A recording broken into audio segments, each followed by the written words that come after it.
आतंकियों को पालने वाले पाकिस्तान को लेकर भारत ने अब कड़ा रुख अख्तियार कर लिया है। दरअसल भारत ने पाकिस्तान की सरकार से दो टूक कहा कि वो लश्कर-ए-तैयबा के संस्थापक हाफिज सईद को भारत को सौंप दे।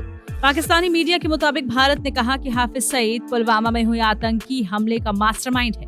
भारत की इस मांग के बाद अब पाकिस्तान की सरकार बुरा फंस गई है। पाकिस्तानी मीडिया ने बताया कि पाकिस्तानी विदेश मंत्रालय ने अभी ना तो भारत की इस मांग की पुष्टि की है और न ही इसका खंडन किया है। वहीं जानकारों की माने तो इस बात की कोई संभावना नहीं है कि चुनाव के ठीक पहले पाकिस्तान हाफिज सईद को प्रत्यर्पित करने का कोई कदम उठाएगा। बता दें कि आतंकी हाफिज सईद मुंबई में 26/11 आतंकी हमले का मास्टरमाइंड है। मुंबई में हुई इस आतंकी हमले में 166 लोग मारे गए थे, जिनमें कई विदेशी नागरिक भी शामिल थे। हाफिज सईद और उसके आतंकी संगठन पर अमेरिका ने भी $1 करोड़ का इनाम घोषित कर रखा है। देखिए, भारत की सरकार ने जो एक्स्ट्राडिशन की मांग करी है हमारी बिल्कुल जायज है। अमेरिका भी कहता है, हम तो कहते ही हैं, और बाकी देश भी बहुत हैं जो कहते हैं कि आतंकी है और 26/11 का ये मास्टरमाइंड है, परंतु पाकिस्तान बिल्कुल हमसे कोऑपरेट नहीं करता है।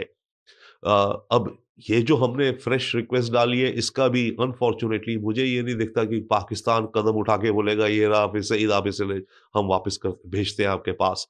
बट ये कि भारत के जरिए ये लाजिम है, बनना चाहिए कि हम प्रेशर बढ़ाते रहे, और ये पाकिस्तान को फिर से एक्सपोज करता है कि पाकिस्तान आतंक को हार्बर करता है। Plus at the same time मेरे विचार से भारत हमारी जो फॉरेन पॉलिसी है इस समय आप देखिएगा ज्यादा एग्रेसिव स्ट्रांग हो गई है। दुनिया भर में जो आतंकी हैं या भारत में जो एक्सट्रीमिज्म फैलाते हैं उन लोगों के प्रति, तो ये मेरे विचार से एक और कड़ी है उसी दिशा में। पिछले कई सालों से हाफिज सईद और उसके कई साथी आतंकियों की जेल में होने का दावा पाकिस्तान करता रहा है। हालांकि कहने के लिए हाफिज सईद पाकिस्तान में जेल के अंदर है, लेकिन आज भी वहां की राजनीति से लेकर आर्मी तक उसका बोलबाला है। भारत ने ये मांग ऐसे वक्त पर की है जब हाफिज सईद की पार्टी पाकिस्तान मरकजी मुस्लिम लीग ने ऐलान किया है कि वो पाकिस्तान में अगले साल होने वाले आम चुनाव में हिस्सा लेगी। हाफिज सईद 26/11 के मुंबई हमले का भी मास्टरमाइंड है। संयुक्त राष्ट्र ने भी हाफिज सईद को आतंकी घोषित कर रखा है। 8 फरवरी को होने वाले चुनाव के लिए हाफिज की पार्टी ने प्रत्येक राष्ट्रीय और प्रांतीय विधानसभा सीट पर अपने उम्मीदवार खड़े करने का ऐलान किया है।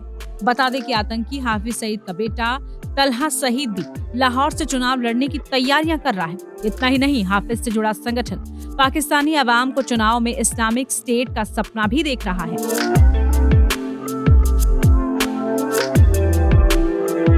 हाफिज सईद में भारत में हुए कई आतंकी हमलों की साजिश रची है। भारत के साथ साथ अंतर्राष्ट्रीय दबाव की वजह से ही पाकिस्तान ने हाफिज सईद को जेल में रखा हुआ है। हालांकि जेल में रहते हुए भी हाफिज सईद भारत के खिलाफ आतंकी साजिशें रचता रहा है। हाफिज सईद के जेल में रहने की एक वजह उसका डर भी है। दरअसल हाल ही के सालों में पाकिस्तान में कई आतंकियों को अज्ञात शूटरों ने जहन्नुम भेज दिया था। मारे गए आतंकियों में हाफिज सईद के कई गुर्गे भी शामिल थे। अब हाफिज सईद को भी मारे जाने का डर सता रहा है। वहीं भारत ने पाकिस्तान से इस आतंकी के प्रत्यर्पण की मांग कर पाकिस्तानी हुक्मरानों को भी फंसा दिया है। टाइम्स नाउ भारत डिजिटल की रिपोर्ट।